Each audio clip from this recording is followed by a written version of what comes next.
Scaling your business to new insane revenue levels doesn't have to be overwhelming. It's all about the right strategy, team, efficiencies, and confidence. Welcome to the Entrepreneur Evolution podcast. With over 1 million downloads, it's the go-to business podcast dedicated to business owners who want to evolve out of operating in the day-to-day and make their dreams come true. I'm your host, Annette Walter, and I'm so happy you are here.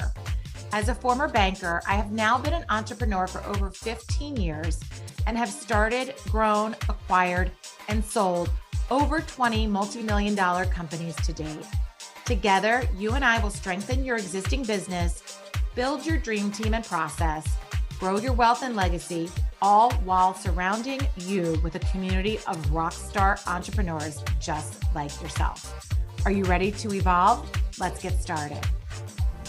Hey there, and welcome to today's episode of the Entrepreneur Evolution podcast. Before I introduce our amazing guest today, I wanted to share with you something that I've been seeing a lot in my coaching sessions recently, and those are questions around soft skill developments in our teams and employees and how to really help our teams and employees with that. So what I've been doing is I've actually been working on site with a lot of teams to do the personal and professional development that really enhance these soft skills. And those are things, for example, like showing up on time, managing time, confidence, selling on the phone, proper phone skills, proper etiquette, the different things that really are unique to each professional in your organization. And it might be something that you kind of see and it shows up, and then it'll continue to show up quietly and softly. But really, when you have the right coach working with your team and fully doing that in-depth leadership development with them, it will pay off tremendously. It will make you feel like $1 million and it will make your company perform like $1 million. So if you want to learn more about our leadership development and team development that I do personally, just book a session with me. I can definitely tell you more about that and share more with you about that. We've just been making huge progress, so I wanted to quickly share that with you. The link is in the bio if you want to schedule a call. Now on to today's guest, Vicky Vasquez is owner and chairwoman of Tribal Tech and Cowan and Associates. She is amazing. She shares so much about her journey for over 30 years as an advocate for American Indians, leading the education reform, healthcare, and advancing energy initiatives. She talks about her SBA 8A, which I know a lot of you are interested in that certification or considering it, or perhaps have graduated and want to know what life looks like that afterwards for other companies. So I encourage you to listen here and take some time to get to know Vicky and really learn from her words of wisdom that she shares with us at the end. She's incredible, and I'm grateful to get to know her better and for her time and to share our interview here with you today. You are the reason why I am here. You're the reason why Vicky's here. All we want to do is to encourage you and inspire you in your business and everything that you are doing. You are making an incredible impact on the community, in your clients' lives, and in your employees' lives. So keep it going, entrepreneur. I am so proud of you. Hi, Vicky. Welcome to the podcast. How are you? I'm good. Thank you, Annette. I appreciate you reaching out to me and including me in your programs. Of course. I'm so happy you're here. Today we are joined by Vicki Vasquez. She is the owner and chairwoman of Tribal Tech and Cowan and Associates. So I love to start these interviews really in your own words and really wherever you want to start with your story. So tell us a little bit about your background and your history. Sure. And first I want to say I appreciate being a part of National Women's History Month. I think we got in just under the gun before. That's right. It ends. I know. Time's just slipping through our fingertips, isn't it? So that's very good. Thank you. Sure. I am from San Pasqual Band of Mission Indians in San Diego County. A lot of folks don't even know where that is, that have lived in San Diego their entire life. And when I say Valley View Casino, oh yeah, I know that reservation. I love But it. it's actually the San Pasqual Band. And it's outside of Escondido in a town called Valley Center. So it's inland of San Diego, but still in the county. My father was tribal chairman of the tribe many, many years ago, which is pretty much how I got my start in Indian affairs. And he started the first education program on the reservation long before casinos were even in the conversation. I grew up in Southern California and both San Diego, Orange County, and came to Washington, D.C. for 1 year, about 40 years ago. Right. I'm still here. You're still here joining us from Alexandria, Virginia today. Oh my goodness. Yep. Isn't that funny how the plan goes 1 year and then you blink and it's 40 years later, right? Exactly. And I now have a family. And I always said, I lived all my single days in the city in Washington, D.C. I was a public servant for almost 25 years with the federal government. And I guess you can say, they used to say, I don't know if they still say it, I got Potomac fever and ended up staying and started my own business. So it's such a beautiful area. I love that area. Yeah. I said I would never go further out in the suburbs because living almost 20 years in DuPont Circle, I loved walking everywhere and not having to worry about a car and all that. And same in Old Town Alexandria. That's a good place to raise a family. My business headquarters is here and I do walk everywhere as best I can. So. It's beautiful. Is there still a pizza place there called Armand's Pizza? Armand's. No, it just made me think some about reason that. I Walking remember the that. streets. Yeah, it's like thick, yummy pizza, which is like thick. It was thick, right? Yeah. Yeah, I think it's gone. I think it's gone. Yeah, this was several years places ago. have come and gone. Yeah. So tell us what places that are still here. I don't know if you remember the fish market. Oh, that's been here, gosh, for probably 50 years or so, long before. Okay. And I love that area. It's so pretty. So what year did you start the business? Pardon me? What year did you start the business? I probably registered in the state of Virginia, maybe 20 years ago when I was still working for the government, because I always thought if I ever started a business or had an opportunity to do something that's not a conflict of interest with my federal service, I could step in and do that. But I actually didn't start full force until probably 12 years ago, I'd say. And we were very fortunate. It was me, myself, and I back then, one person. I got the opportunity to apply for the Small Business Administration 8A program, which is the Small and Disadvantaged program, which I thank SBA for all their help through all my years being in that program. It's a 9-year program if you do it right. Right. And I got my certification in 30 days. Wow. So I was off to the races immediately. And I was like, what do I do? And a lot of people don't know. And for those listeners that are trying to get into that program, you don't realize the 8A certification goes to Vicki Vasques or Annette or Susie Q. It really didn't go to Tribal Tech because that was the first company I had.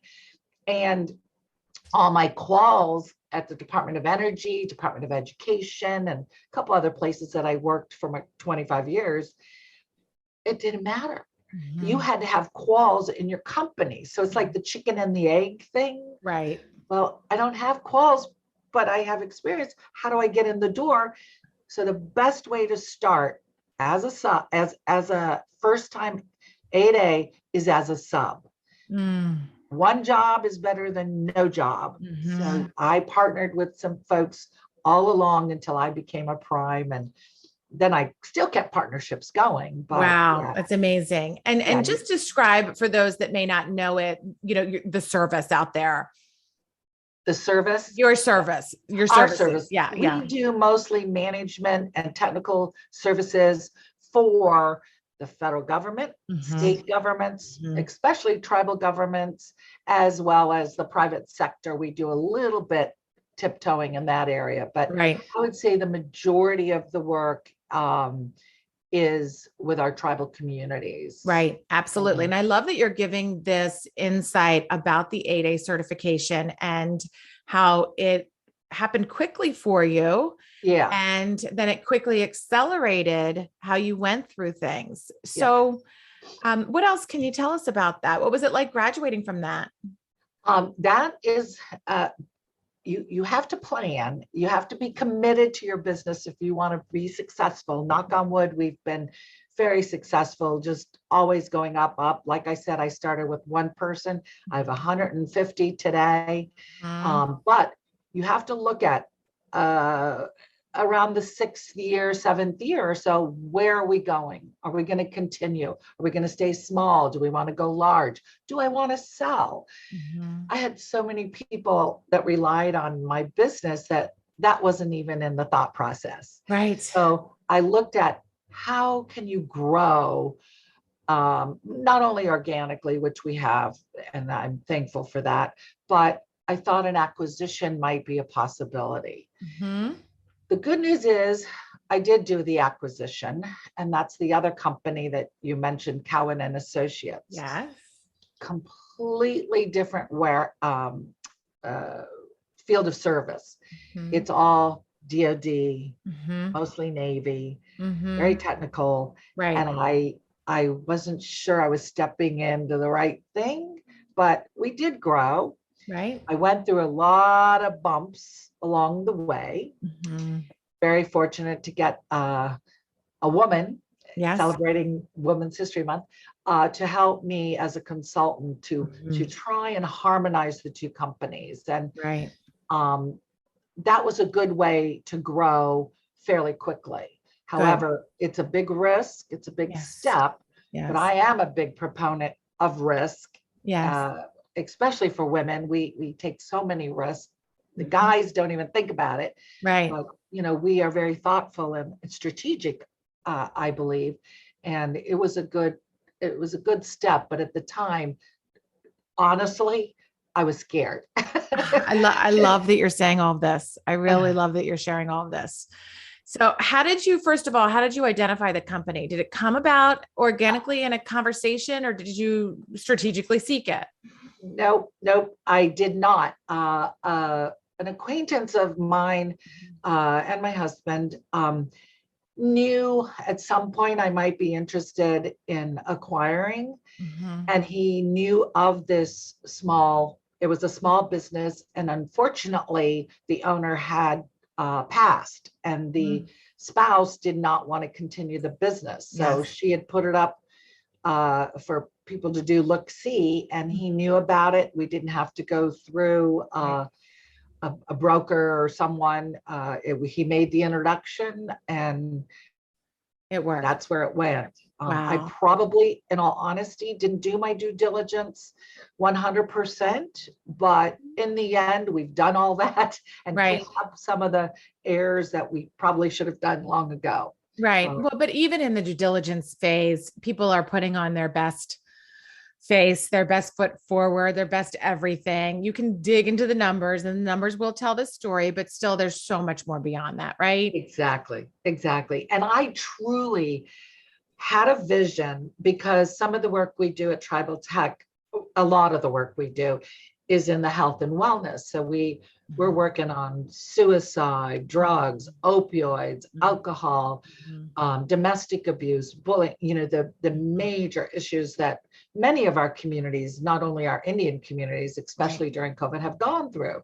And I really thought getting into the DoD space and the Navy, we hear of addiction, suicide, domestic abuse, very similar issues. So I thought probably naively, oh, that'd be a good match. We can bring our quals over there. Well, it's a different world, and I get that, but we're just now seeing that there might be opportunities where we can share our experience and start collaborating, both companies. And that was really my thought of getting into the military side, because you hear so much about that. So well, and I love, you navigated all of that. So what did that feel like, navigating that? Because I know a lot of business owners out in our audience are really trying to figure out how to navigate that.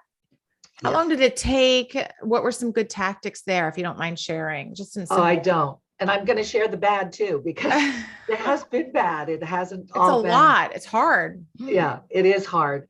But first, the culture. And I'm not talking the native culture. I'm talking a culture of a business, of a company. We were night and day, two different worlds of two companies. And they were very closed off. As you can see, I'm very open and lively, and I'm more of an extrovert than an introvert, all those things. And I like to know who my people are. My motto is people, performance, and partnerships. And I live and breathe that personally and professionally. So everything is security on that other side. Everything's like, well, you can't talk about that, or and I'm like, I'm not sharing any deep, dark secrets, but come on, people, open up. So it was a little difficult to navigate in the beginning, but I really pushed. I gave a lot of opportunity. I tried to do jointly a lot of interacting with both companies.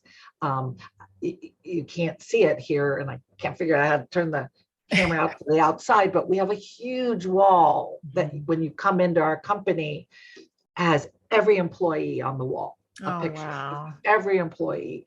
And so I see them every day, and I know them. And I said to our Cowan folks, I will know each and every one of you. You will know me. And that's part of it. So we started in that. We also, and it helped with COVID too, do a lot of fun Friday fun days, or like right now we're in the middle of March Madness. Fun. I was in first place. Now I think I'm in fifth. I can't recall in the women's bracket. I think I was about third. So, but you do little things that are easy to do to bring everyone in the conversation. It's not all just 24/7 the work. You got to bring in what we used to do in person. We're now doing like this, we're doing it on Zoom or Teams. Well, and your culture, you can just feel really through you, people, performance, partnerships, but you really said a fourth P there, and that was push, right? You keep on pushing, and us as the owner, it's like that push, that continuous push behind the scenes to keep everybody going through whatever your style is, right? So, and it's got to start from the top. Exactly. So what keeps you going, Vicki? You have so much going on, a wonderful, empire here with 150 beautiful people. What keeps you going? Well, obviously my family. I have a husband and a daughter, and our dog passed during COVID, but not because of COVID. He was getting old, but I'm, that person. I love family, extended family, friends. That's what's important to me. And in the business, what keeps me going is my people. We really have committed people. I know Vicki Vasques gets the awards and the accolades, and I get published here and there and interviewed by lovely people like you. But and they always say, to accept it, Vicki, but I can't. It is the people. I get up every day knowing I've made a difference. They've helped me make that difference in the lives of so many people in our communities. And my passion has always been education and I should have probably said this in the beginning. I started out as thinking my whole life I would be a school teacher. And I was a school teacher for 4 years until I got asked to come to DC. But that is my passion, and education, it covers everything. You know, we whether it's a formal education or not, but it is important. And I believe in that. I'm very fortunate. My daughter has been very successful. So I don't care how old she gets, I'll worry about her because she's like, Mom, don't worry. But, you know, and I started late in life. I started my business late in life. I had my daughter at 42, which is unheard of back then. But, but it's helped me, I think, get more grounded, and you don't get ahead of yourself. I tell people all the time that are ready to start their businesses, don't get ahead of yourself and focus on the right things. And what I mean by focus on the right things, you know, you wake up in the morning and you're like, oh my God, I have this interview today. Oh, well, that's not important. What's important is your voice. What are we going to say today? Right. Versus what am I wearing, or did I wash my hair? Right. And we sometimes don't focus on the right things. That's right. And that's all beautiful that you just said that all. So is there a personal mantra or a go-to phrase that you tell yourself when you are having those moments of whatever they are, doubt, uncertainty? I get this is where I can tell you the bad thing. And but it's a good thing that I learned this lesson very early on in my business. Trust, but verify. That is attributed to Ronald Reagan, but he took it from somebody, is what I've been told. But he had it all his 8 years, is trust but verify. And what happened to me is when I first started, I had a mentor, not formally through the mentor protege program of SBA, but I had a mentor, and it was a male, and I trusted explicitly. Unfortunately, or fortunately, however you want to look at it, in the beginning, I put all of my outside business entities in his hands in Colorado, and I'm based in Alexandria, Virginia. So my HR, my IT, accounting, business development, the overhead stuff, with his company that he was running. Of course, I kept an eye on it as best as I could. However, I find out that we have a new company and we're recruiting for people for San Antonio, Texas. And I pretended like I knew that was going on because an employee is the one that told me. And I find out I don't have a company in San Antonio, Texas. I am not recruiting for people in San Antonio, Texas. So I didn't let on.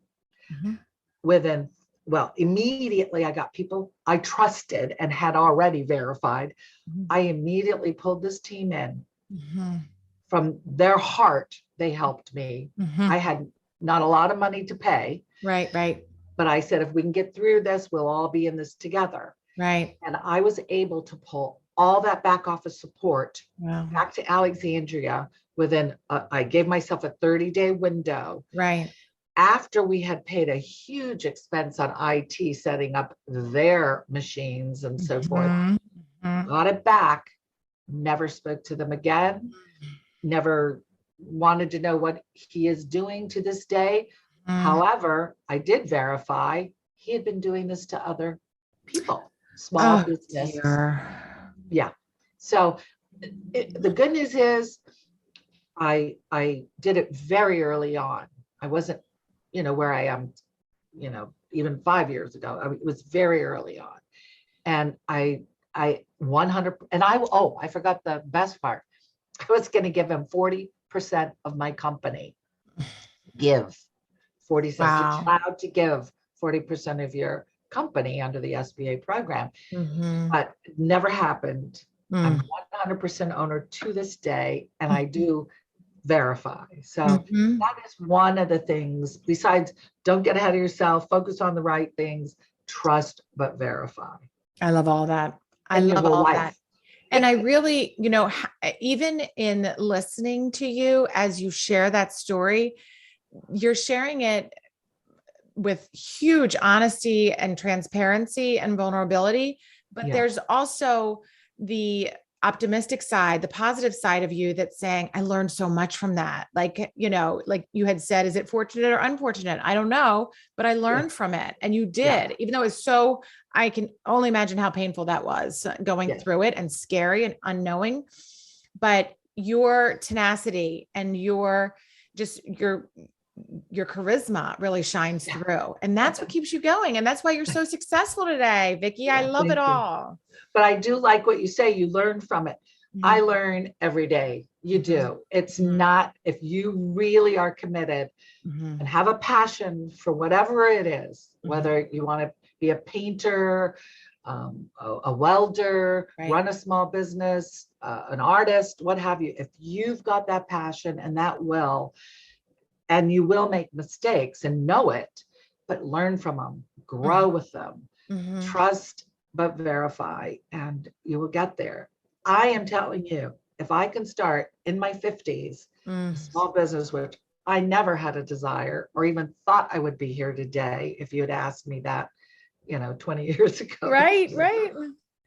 I would have not. So I am a big proponent of all of us supporting each other and being, like you said, transparent. If someone walks in the door and wants help on how to start an SBA 8A, how to start a woman-owned application, why would I say, oh, I'm going to keep it private? Just look at it. Right. Take it. Absolutely. Put in your business in the same lines that mine is in. But that's right. Don't reinvent the wheel. It's right. To really support each other. You're an inspiration. You're such an inspiration. So where can we find out more about you? Where can we support the company? How can we find you? Well, the audience support you? It's my email is Vicki, Vicki at tribaltechllc.com. Our website is tribaltechllc.com. And we have Cowan and Associates as well. When you get into ours, they'll show up. And the final way that if folks want to help at all, I was very fortunate after a few years to start a foundation, the RMP Foundation, Ronald Mays Peralta Foundation, who is my father, but he passed, and I wanted to keep his legacy going. And so you can click on the link to the RMP Foundation as well. And the I don't give millions like some of those big companies like the Kellogg Company or Wells Fargo or somebody, but the little bit we give is a lot of it to our Indian communities. That's amazing. That is so amazing. We'll make sure that we drop all of that in the show notes to share with the audience. Thank you so much for being here, Vicki. Best of luck to you and all of your endeavors. You are amazing. Thank you so much. Great. Thank you. And have a good day. Thank you. Alrighty. Wow. What an episode. Did you learn something new? I hope so. I am so happy you were able to be here with us today. I'd love to hear from you. Leave me a review and I will be sure to read it and respond to you. Also, if you'd like to email me, my email address is yourock@ievolveconsulting.com. Hit subscribe, and every Tuesday you'll get notification when the next episode drops. We really have some amazing interviews and tips in the future. Anything you need, I'm here for you. I want you to keep your momentum. I want to help you stay accountable.